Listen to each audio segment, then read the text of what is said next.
আসসালামু আলাইকুম everyone, share করছি আজকে সারাদিনের খাবার।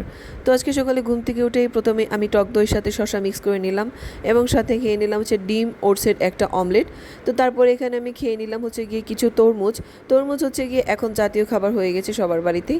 তো দুপুরের খাবারে আজকে ছিল রুই মাছের ভুনা।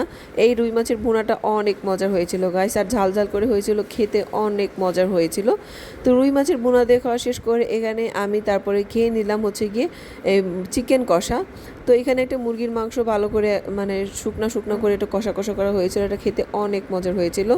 তো তারপরে আইটেমে ছিল হচ্ছে বেগুন ভাজি। বেগুন ভাজি আমার অনেক ফেভারিট, কে কে বেগুন ভাজি খেতে পছন্দ করে অবশ্যই আমাকে কমেন্ট করে জানাবে। তো তারপর বিকেলে একটু বাইরে গেলাম, বিকেলে বাইরে গিয়ে এখানে অনেক টাইপের মানে স্ট্রিট ফুড ছিল, সেখান থেকে আমরা ঝালমুড়ি খেয়ে নিলাম।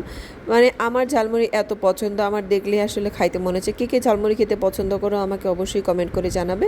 তো তারপর ঝালমুড়ি খাওয়া শেষ করে এখানে কিছু সিঙ্গারা খেয়ে নিলাম। এগুলো ছিল মিনি সিঙ্গারা, তো আমরা 20 টাকার সিঙ্গারা নিয়ে নিলাম। তো তারপর রাতের ডিনারে আমি নুডলস বানিয়ে নিলাম। এখন বলো নুডলস রাতের ডিনারে কে খায়? আমি খাই। যেদিন চিট ডে করি সেদিন আমি সব উল্টাপাল্টা খাবার খাই।